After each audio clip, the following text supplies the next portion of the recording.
Good morning to all of you. जैसा कि हमने अपने प्रीवियस वीडियो में बोला था कि मैं आने वाले वीडियोस में तुम लोगों को ये बताने जा रहा हूं कि किस तरह से हम लोग क्वेश्चंस को जल्दी सॉल्व कर सकते हैं, सो दैट वो जो हमारा एक टारगेट था कि 120 क्वेश्चंस को अगर हमें 150 मिनट्स में करना है और अप्रोक्सीमेटली अगर हमारे पास में एक क्वेश्चन के पीछे 1 मिनट का ही टाइम है तो उसको भी हम लोग कितना कम कर सकते हैं। तो ये कुछ क्वेश्चंस मैं लेके आया हूं जो कि तुम्हारे प्रीवियस ईयर पेपर से ही उठाए हुए क्वेश्चंस हैं, but again I will tell you in the starting only कि ये जरूरी नहीं है कि यही क्वेश्चंस तुम्हें पेपर में एग्जैक्टली देखने को मिले और ये भी जरूरी नहीं है कि ये ना मिले। तो अधिकतर क्या होता है कि इन्हीं क्वेश्चन से मिलता जुलता कुछ क्वेश्चन तुम्हें मिलेगा। तो if your concepts are okay और तुम्हें ये मेरी बातें सारी समझ में आ जाएंगी, यहाँ पे जो भी हम 10-12 क्वेश्चन डिस्कस करने वाले हैं अलग अलग टॉपिक से, अगर ये तुम्हें समझ में आ रहा है तो definitely you can do the questions there in the paper. And always remember कि out of 120 questions there will be somewhere around 20 questions जो कि straight away फॉर्मूला के ऊपर रिलेटेड होते हैं। तो अगर तुम लोगों ने अपने फॉर्मूला नोटबुक, जैसा कि मैंने तुम लोगों को बोला हुआ था स्टार्टिंग ऑफ द कोर्स में, अगर मेंटेन किया हुआ है और उसको डेली बेसिस पे रिवाइज कर रहे हो तो डेफिनेटली तुम्हारे 20 क्वेश्चंस कहीं नहीं है। उसके अलावा 30 to 40 क्वेश्चंस वो होते हैं जो हमने यहाँ पे पढ़ाई की। अब ये सोच लो कि 40 क्वेश्चंस जब हमने यहाँ पे मॉक टेस्ट कंडक्ट किए थे, जो हम यहाँ पे डेली टेस्ट पेपर करते थे, जो हमने यहाँ पे असाइनमेंट बुकलेट के क्वेश्चंस किए हैं और जो मैंने तुम्हें कांसेप्ट पढ़ाए हैं, तो अगला 40 क्वेश्चंस जो होगा वो स्ट्रेट अवे उसके ऊपर होगा। इसका मतलब है कि आउट ऑफ 120 क्वेश्चन 60 क्वेश्चंस ऐसे हो गए जो कि तुम्हें एकदम से श्योर हो जाना है कि तुम्हें पेपर में करना ही करना है। अब बचे 60 क्वेश्चंस, तो वो 60 क्वेश्चंस में 20 क्वेश्चंस हमेशा ऐसा होता है, एग्जामिनर ऐसा पुट करता है जो कि अच्छे से अच्छे बच्चे भी नहीं कर पाते हैं, जिसका रीजन क्वेश्चन नहीं होता, उसका लेंथ होता है, मतलब उसको करने में टाइम ज्यादा लगता है। अगर तुम उन क्वेश्चंस के अंदर फंस गए तो हो सकता है तुमसे ये जो 60 क्वेश्चंस मैंने बोले हैं वो भी सॉल्व ना हो। तो तुम्हारे लिए मेन क्राइटेरिया क्या हो गया कि जब भी तुम्हें पेपर मिले तो स्टार्टिंग का 10 से 15 मिनट तुम्हें सिर्फ पेपर को स्टडी करने में लगाना है। वहां पे ये नहीं सोचना है कि ये मैं क्या कर रहा हूं, ये मेरा टाइम वेस्ट तो नहीं हो रहा, मैं ये 15-20 मिनट निकाल दूंगा, इतने में तो मैं कोई क्वेश्चन कर लेता। लेकिन क्या ये बात सही नहीं होगी कि उस 120 क्वेश्चंस में से ये 20 मिनट्स तुम सिर्फ उस बात पे इन्वेस्ट कर रहे हो कि तुम उन 120 क्वेश्चंस में से ऐसे कौन-कौन से क्वेश्चंस हैं जिनको ऑलरेडी कर चुके हो या उसको देख के तुम्हें लगता है कि तुम कर सकते हो। तो अगर तुम ये 20 क्वेश्चन स्टार्टिंग के 20 मिनट्स में आइडेंटिफाई कर लेते हो तो ऑब्वियसली जो अगला 1 घंटा होगा वो सिर्फ इन क्वेश्चंस को सॉल्व करने पे तुम लगा सकते हो। That means at the end of 1.5 hour out of 2.5 hour तुमने 60 क्वेश्चंस कर लिए हैं और अगला 1 घंटा तुम्हारे लिए बिल्कुल खाली पड़ा हुआ है उन क्वेश्चंस के लिए जिसके लिए तुम श्योर नहीं हो और जिसमें से मैंने तुम लोगों को ये भी बता दिया है कि 20 क्वेश्चंस हमेशा ऐसे होंगे जो कोई भी बच्चा नहीं करता। तो तुम्हारा टारगेट क्या है कि 40 क्वेश्चंस जो बचे हुए हैं उनको 60 मिनट्स में कैसे करना, जो कि तुम्हारे लिए जरूरी उतना है नहीं, क्योंकि अगर तुम्हारे वो जो 60 क्वेश्चन है तुमने सही कर लिए हैं तो तुम्हारे 150 मार्क्स यहीं पे बनेंगे। अगर उसके बाद भी इस 1 घंटे में तुम इन 40 में से 20 क्वेश्चन या 10 क्वेश्चन भी कर लेते हो तो तुम्हारा स्कोर 150 प्लस होगा, जो कि मैथ्स के लिए क्लियर होने के लिए एक रिस्पेक्टेबल स्कोर होता है। तो ये सब चीजों का ध्यान रखते हुए तुम्हें पेपर हॉल में जाना है। तो पहला क्वेश्चन जो है ये ट्रिग्नोमेट्रिक चैप्टर के बेसिक रेशियोस चैप्टर का है। इसमें तुम्हें दो इक्वेशंस मिल रही हैं, एक है x sin cube theta plus y cos cube theta equals to sin theta cos theta और दूसरा है x sin theta equals to y cos theta. तो अभी तुम्हें ये बताना है कि इनमें से कौन सा रिलेशन सही है। तो अगर तुम चाहते हो कि ये क्वेश्चन 15 सेकंड में ही तुम कर लो या 10 सेकंड में, तो पहले इक्वेशन को देखो ही मत, दूसरे इक्वेशन से you can straight away right x by y is equals to cos theta by sin theta। इसका मतलब ये हुआ कि x हो गया cos theta, y हो गया sin theta, and all of us know कि x square plus y square इसके बाद 1 ही होने वाला है, because cos square theta plus sin square theta जो होता है वो ही 1 के इक्वल होता है। तो ये तुमने देखा, ये 15 सेकंड में ये क्वेश्चन निपट गया है। तो इस तरह से तुम्हें टारगेट करना है। Now let's move to our next slide. ये भी क्वेश्चन ट्रिग्नोमेट्री का ही है। दो तरीके इस क्वेश्चन को सॉल्व करने के लिए, लेकिन मैं तुम्हें शॉर्टकट तरीका बताऊंगा और वो होता है वैल्यू पुटिंग। इस क्वेश्चन को सॉल्व करने का सबसे बेस्ट तरीका है कि तुम थीटा को वैल्यू असाइन कर दो 0 degree. Now all of us know कि अगर तुम थीटा को 0 रखोगे तो ये पूरा cos 0 हो जाएगा और cos 0 डिग्री की वैल्यू ही होती है 1। तो इसका मतलब है कि यहां से तुमको मिलने वाला है 2 + 2 4 और 4 का अंडर रूट होता है 2। फिर यहां से मिलेगा 2 + 2 4, 4 का अंडर रूट होता है 2 और फिर मिलेगा 2 + 2 4 और नेट टोटल जो तुम्हारी वैल्यू आएगी इस पूरे एक्सप्रेशन की वो हो जाएगी 2। तो ऑप्शन में तो 2 कहीं है नहीं, तो तुम्हें सिर्फ ये देखना है कि इसका आंसर अगर कुछ हो सकता है तो वो बी ऑप्शन ही हो सकता है। क्यों? क्योंकि थीटा के जगह अगर तुम 0 डिग्री डाल देते हो तो cos 0 की डिग्री की वैल्यू तो 1 ही होती है, तो 2 into 1 2 सिर्फ यही ऑप्शन दे रहा है, बाकी कोई भी ऑप्शन नहीं दे रहा। अब चलते हैं नेक्स्ट स्लाइड की तरफ। अगेन एक question from basic ratios and identities, जिसमें इस पूरे एक्सप्रेशन की वैल्यू को तुम्हें सॉल्व करना है। अभी तुम्हें यहाँ थीटा पता नहीं है, तो यहाँ पे तुम ऐसा करो, थीटा को पकड़ा दो वैल्यू 45 डिग्री की। यहाँ पे एक छोटा सा क्वेश्चन तुम्हारे दिमाग में आ सकता है कि इससे पहले सर आपने 0 डिग्री ली थी, तो 0 डिग्री हमेशा नहीं लेना है, क्योंकि एंगल लेने के भी कुछ रूल्स होते हैं। अगर तुम इस क्वेश्चन में 0 डिग्री लेते हो तो सेक में और कॉसेक में 0 डिग्री जो होता है वो तुमको नॉट डिफाइंड की तरफ मूव करा सकता है। तो ऐसा कोई भी एंगल मत लेना जिससे कि तुम्हारा एक्सप्रेशन नॉट डिफाइंड हो जाए, क्योंकि cosec 0 की अगर मैं बात करूं तो दैट इज नॉट डिफाइंड, तो उसको हम ले नहीं सकते। इसलिए मैंने एक ऐसा एंगल देखा जो कि सेम वैल्यू लेता है। जैसे अगर sec और cosec की बात करें तो वो 45 डिग्री में सेम वैल्यू देता है, sin और cos की बात करें तो वो भी 45 डिग्री पे सेम वैल्यू लेता है, और cot और tan की बात करें तो वो भी 45 डिग्री पे सेम वैल्यू लेता है। तो सबसे पहले यहां पे आ गया √2 माइनस 1/√2, क्योंकि sec 45 डिग्री √2 होता है और cos 45 डिग्री 1/√2 होता है।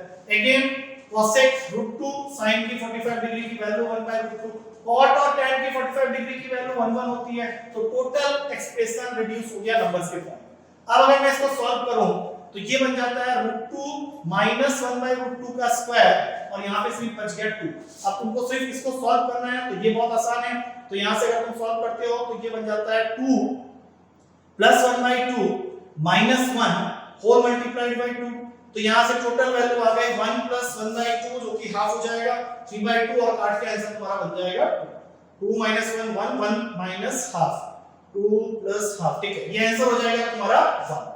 उसके बाद अगले क्वेश्चन में मूव करते हैं। यहां पे तुम्हें इनवर्स का एक क्वेश्चन मिल रहा है जहां पे sin inverse x tan inverse y देके उसने तुमको 1/x² माइनस 1/y² की वैल्यू मांगी।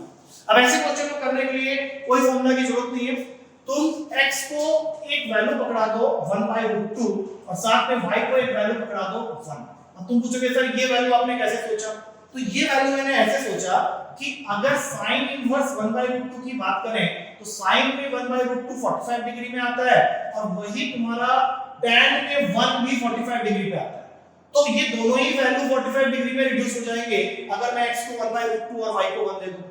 ऐसे बहुत सारे वैल्यूज तुम सोच सकते हो। अब अगर तुम बोलोगे सर मैं x को 1/2 देना चाहता हूं, तो मैं बोलूंगा कि अगर तुमने यहां पे x की जगह 1/2 रखा तो फिर वो एंगल हो जाएगा 30 डिग्री का, तो तुम्हें tan में उस एंगल को पकड़ना पड़ेगा या उस वैल्यू को पकड़ना पड़ेगा जो 30 डिग्री में tan को मिलता है, तो वैल्यू हो जाएगी 1/√3। तो अब इनमें से तुम कोई भी वैल्यू लेके यहां पुट करके देख लो। जैसे अगर सपोज करो मैं इन वैल्यूज के साथ चलता हूं, तो ये वैल्यू हो गया 2, ये वैल्यू हो गया 1, आंसर हो गया 1। लेकिन अगर मैं इस वैल्यू के साथ जाता तब भी आंसर तुम्हारा 1 आता, क्योंकि 1/1/2 का स्क्वायर होता 4 और 1 माइनस करके 1/1/√3 का स्क्वायर हो जाता 3, तब भी आंसर तुम्हारा 1 ही आता। अब चलते हैं नेक्स्ट स्लाइड की तरफ। अगला क्वेश्चन भी इनवर्स का ही है। इसमें तुम्हें पूछा गया है इस पूरे एक्सप्रेशन की वैल्यू। एक्सप्रेशन क्या है? tan inverse x plus tan inverse y plus tan inverse z minus cot inverse x plus cot inverse y plus cot inverse z। तो इसमें भी मैं तुमको सेम अप्रोच ही बताने वाला हूं। x y z तीनों को वैल्यू पकड़ा दो 1। फिर अगेन तुम पूछोगे 1 क्यों पकड़ा है? क्योंकि सबको मालूम है कि tan और cot में जो एंगल 1 देता है वो 45 डिग्री होता है। तो हम लोग जब इसको स्टार्ट करेंगे तो tan inverse 1 tan inverse 1 tan inverse 1 तीनों ही वैल्यू हो गई 45 डिग्री की। तो टोटल ब्रैकेट बन गया tan 3/4, और यहां से cot का 1 1 1 करने पे ये भी 45 डिग्री बन रहा है, तो यहां पे ये आ गया cot का 3/4। अब सबको मालूम है कि 3/4 सेकंड क्वाड्रेंट का एंगल है, और सेकंड क्वाड्रेंट में tan और cot दोनों ही नेगेटिव होते हैं, तो यहां पे ये वैल्यू -1 आएगी और ये माइनस इस माइनस को प्लस कर देगा, और नेट टोटल आंसर हो जाएगा 0। बिना किसी फार्मूला के तुम इसका आंसर निकाल चुके हो 0। अब चलते हैं नेक्स्ट स्लाइड में। ये क्वेश्चन है बाइनोमियल थ्योरम का। अभी थोड़ी देर पहले ही मैंने तुमको बताया था कि बाइनोमियल थ्योरम के ज्यादातर क्वेश्चन जो होते हैं वो शॉर्टकट बेस्ड क्वेश्चन होते हैं। तो ये भी एक शॉर्टकट का क्वेश्चन है। क्वेश्चन ये कह रहा है कि 1 + x whole raise to the power of 18 के दो टर्म्स हैं, एक है 2r + 4x टर्म और एक है r - 2x टर्म, और इनका कोएफिशिएंट की वैल्यू इक्वल दे रखी है। तो इसके लिए तुम्हारे पास शॉर्टकट होता है कि अगर किसी एक्सपेंशन में pth and qth term, if pth and qth term in the expansion of 1 + x whole raised to the power of n are equal, तो शॉर्टकट ये कहता है कि p + q हमेशा n + 2 के इक्वल। तो तुम्हें यहाँ पे कुछ नहीं करना है, तुमको सीधा पकड़ना है 2r + 4 जो कि इस फॉर्मूला में pth टर्म का काम कर रहा है, और इसको ऐड करना है अपने qth टर्म के साथ जो कि यहाँ पे है r - 2, और टोटल वैल्यू इक्वल हो जाएगी n + 2, n यहाँ पे 18 है तो 18 + 2, तो टोटल आंसर हो गया 3r + 2 = 18 + 2 जो कि अगले ही स्टेप में r की वैल्यू को बना देगा 6। So you can see that option is available in A. अब चलते हैं अगले क्वेश्चन में। ये क्वेश्चन है क्वाड्रेटिक इक्वेशन का। इस क्वेश्चन में ये लिखा हुआ है कि if one root of this equation ax² + bx + c = 0 is square of the other root, तो बताओ abc के बीच क्या रिलेशन है। अब देखो ऐसे क्वेश्चंस जहां पे वो रूट्स के बीच में तुमको रिलेशन दे रहा है, कई बार तुमको बोल देगा कि one root is 2 times the other root, one root is 3 times the other root, one root is square root of the other root. तो ऐसे में अगर तुम वैल्यूज ले लेते हो तो काम तुम्हारा आसान हो जाएगा। जैसे इस क्वेश्चन में अगर तुमने एक रूट को वैल्यू दे दिया 1 और दूसरा रूट उसका स्क्वायर रूट है, यहां पे एक लिखा ना इसका स्क्वायर ऑफ द अदर, तो दूसरा रूट भी 1 ही रहेगा, इसका मतलब है कि दोनों रूट्स तुम्हारे 1 1 हो गए। अब अगर किसी क्वाड्रेटिक इक्वेशन के रूट्स के बारे में हमें पहले से पता चल गया है तो हम लोग क्वाड्रेटिक इक्वेशन अपने आप बना सकते हैं। I hope all of you must be knowing this formula. तो इससे क्या होगा, हमारा इक्वेशन बन गया x² - 2x + 1 = 0। अब इसको तुम अपने मेन इक्वेशन गिवन जो है that is ax² + bx + c = 0 के साथ में कंपेयर कर लो, according to which you will be getting the value of a as 1, b as -2 and c as 1। अब तुमको क्या करना है, abc की इन वैल्यूज को एक बार यहां पुट करते हुए देखना है कि कौन सा ऑप्शन सेटिस्फाई होगा। तो सबसे पहले फर्स्ट ऑप्शन को ही चेक कर लेते हैं। b का क्यूब मतलब -2 का क्यूब हो गया -8, a² c मतलब 1, ac² मतलब 1 और -3 abc करोगे तो ये +6 होगा। तो all of us can see ये जो वैल्यू है यही 0 बन रहा है, बाकी ऑप्शंस को चेक करने की जरूरत ही नहीं है। अब चलते हैं अगले क्वेश्चन में। ये है एपी का क्वेश्चन। एपी के क्वेश्चन का एक बहुत ही पार्टिकुलर टाइप हमेशा पेपर में पूछा जाता है कि वो तुमको एपी का s up to n term sum दे देगा और तुमसे वो nth टर्म निकालने के लिए बोलेगा। तो यहाँ पे एक चीज का ध्यान रखना कि अगर तुम्हारा sum up to n terms एक क्वाड्रेटिक फॉर्म में है, जैसे अगर तुम क्वाड्रेटिक फॉर्म की बात करो तो an² + bn, तुम ये कह सकते हो कि ये तुम्हारा क्वाड्रेटिक फॉर्म है। तो यहां से तुम nth टर्म तक डायरेक्ट पहुंच सकते हो विदिन अ स्टेप। उसके लिए शॉर्टकट क्या कहता है कि जो भी तुम्हारे a की वैल्यू है उसका ट्वाइस करके n लगा लो और इसके साथ में ऐड कर दो the difference of b and a। That means इस केस में जो तुम्हारा nth टर्म होगा वो हमेशा इक्वल होगा 2an + b - a के साथ। मैं एक बार फिर से रिपीट कर दूं, अगर तुम्हारा sum up to n terms quadratic form में है तो जो भी तुम्हारा a है उसका डबल किया, उसके साथ में n लगाया और उसके साथ क्या ऐड करना है, the difference of this b and a। तो अगर मैं इस क्वेश्चन की बात करूं तो मेरे ख्याल से ये क्वेश्चन एज इट इज इसी फॉर्म में है, और अगर ध्यान से देखें तो यहाँ पे a की वैल्यू है 1 और b की वैल्यू है -2, तो तुम इसका nth टर्म निकाल सकते हो। करना क्या है, इसका डबल कर लो, 2 का डबल 1 का डबल 2 होगा, साथ में n लगाया और इसके साथ में ऐड किया b - a, दैट मींस -3। तो ये तुम्हारे बी ऑप्शन में अवेलेबल, सीधा सीधा क्वेश्चन सॉल्व हो गया। अगले क्वेश्चन में चलेंगे। एपी का एक और क्वेश्चन आ रहा है, अगर a b c d e and f ये 6 वैल्यूज एपी में हैं तो तुम्हें बताना है कि e - c की वैल्यू किसके इक्वल होगी। हमेशा रूल बना लो ऐसे क्वेश्चंस में जितनी सिंपल वैल्यूज तुम दे सकते हो एपी में वो वैल्यूज तुम इसको पकड़ लो। मेरे ख्याल से इससे छोटी वैल्यूज तो होगी नहीं। एपी का मतलब होता है कि तुम्हारा सीरीज का कॉमन डिफरेंस सेम है, तो मैंने क्या किया, सबसे सिंपलेस्ट एपी को वैल्यूज दे दिया a b c d e f की जगह। मतलब a is 1, b is 2, c is 3, d is 4, e is 5 and f is 6। अब तुमको क्या फाइंड करना है इस क्वेश्चन में, e - c की वैल्यू। तो e - c मतलब 5 - 3 आंसर आ गया 2। अब तुम बोलोगे इस ऑप्शन में तो है नहीं, तो ऑप्शन को अगर तुम ध्यान से देखो तो पहला ऑप्शन है c - a, और c को मैंने वैल्यू दिया था 3 का, a को दिया था 2 का, तो 2 * 2 ये वैल्यू हो गया 4, जबकि तुम्हें कितना चाहिए 2, तो ये आंसर तुम्हारा हो गया गलत। अब आते हैं सेकंड ऑप्शन में। सेकंड ऑप्शन में 2 बाहर रह गया, d की वैल्यू है 4, c की वैल्यू है 3, इसको सॉल्व करेंगे तो ये आंसर तुम्हें दे रहा है, बस उसके बाद आपको देखने की जरूरत नहीं है, b is the correct answer. अगले स्लाइड में चलेंगे तो यहाँ पे क्वेश्चन आ रहा है डेरिवेटिव का।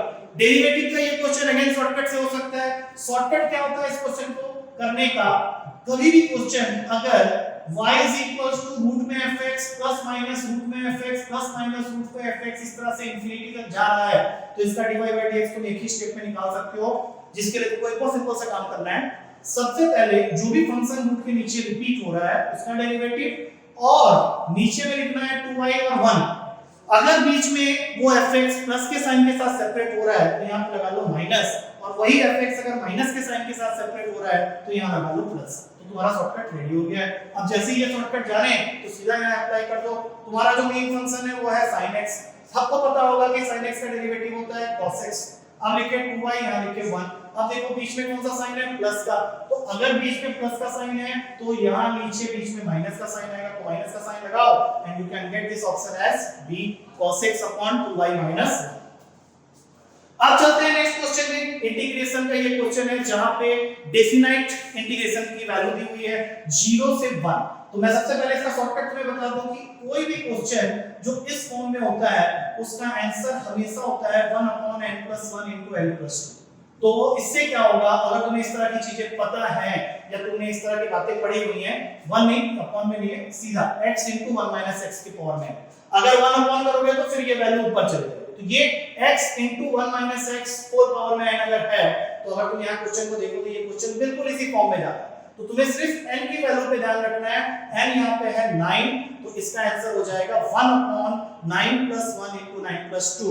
आई होप सब लोग ये कैलकुलेशन कर लेंगे और इसका आंसर बन जाएगा फर्स्ट ऑप्शन, दैट इज 1/110। अगले स्लाइड में जाएंगे। लिमिट का क्वेश्चन आ गया। लिमिट के ऐसे क्वेश्चन को कम से कम 4 से 5 स्टेप में सॉल्व किया जाता है, लेकिन अगर आपको शॉर्टकट पता है, जो कि मैं यहां बता रहा हूं, ध्यान से सुन लेना क्योंकि ये क्वेश्चन कई बार आया हुआ है अलग-अलग तरीके से तुम्हारे पेपर में, कि कोई भी क्वेश्चन अगर इस फॉर्म में है limit x tends to infinity x + 8 whole upon में x + b and whole raise to the power of x + c, तो इसके लिए हमेशा आंसर होता है e के पावर में a - b। अब जैसे ही हमें ये बातें पता चलती है फिर ये क्वेश्चंस 1 सेकंड में सॉल्व हो जाएंगे। e के पावर में 6 - 1, क्योंकि a के जगह में है 6 और b के जगह में है 1, तो आंसर हो गया e के पावर में 5, दैट इज डी ऑप्शन। अगला क्वेश्चन एप्लीकेशन ऑफ डेरिवेटिव्स के वर्ड प्रॉब्लम को लेके बना हुआ है। यहां पर तुमको बोल रहा है कि 20 के 2 पार्ट्स बनाना, 2 पार्ट्स ऑफ 20। मैं इसको ले लेता हूं x और y। तो इसका मतलब क्या हुआ कि x + y तुम्हारे क्वेश्चन के हिसाब से दिया हुआ है 20, और वो तुमसे पूछ रहा है कि what is the product of 2 parts of 20 such that product of one part and the cube of other. इसका मतलब क्या हुआ कि तुम्हें इस प्रोडक्ट का वैल्यू को मैक्सिमम करने के लिए जो भी x और y मिलेंगे उसका प्रोडक्ट क्या होगा। तो ऐसे क्वेश्चन को करने का जो सबसे बेस्ट तरीका होता है उसमें हमें क्या करना होता है कि x के पावर को देख लो और y के पावर को देख लो, जो जिसका तुम्हें प्रोडक्ट वो क्या है। तो x के पावर में है 1, तो x को लेट कर लो 1 के, और y के पावर में 3, तो y को लेट कर लो 3। अब इन दोनों का जो सम तुम्हें दिया हुआ है वो क्वेश्चन के अकॉर्डिंग दिया हुआ है 20, तो यहाँ पे आ जाएगा 1k + 3k = 20। That means k की वैल्यू आ गई 5। अब जैसे ही k की वैल्यू आई 5, इसको ले जाके वापस यहाँ पे x की जगह और y की जगह पुट कर लो। तो x आ गया तुम्हारा 5 और y आ गया तुम्हारा 15। अब तुम्हारा क्वेश्चन तुमसे क्या बोल रहा है, what is the product of these two parts. तो तुम यहाँ देख सकते हो इनका प्रोडक्ट करने पे 5 * 15, that means x * y will be equals to 75। अब इसके बाद I think I have discussed somewhere around 10 to 12 questions, और इन क्वेश्चंस के थ्रू मैंने तुम लोगों को ये समझाने की कोशिश की है कि पेपर में definitely you will be getting somewhere around 5 to 10 questions out of 120 questions based on this only. तो अगर तुम्हें ये चीजें मालूम है तो तुम पेपर को जल्दी सॉल्व कर सकते हो। एटलीस्ट इन क्वेश्चंस से टाइम बचा के तुम बाकी क्वेश्चंस में लगा सकते हो, so that you can solve it in a very nice. तो अगले स्लाइड के लिए फिर वेट करते हैं, अगले कांसेप्ट के फिर वेट करते हैं। So till then all the best for your exam. अच्छे से पेपर करना and do let me know about your performance. Thank you to all of you, have a great day.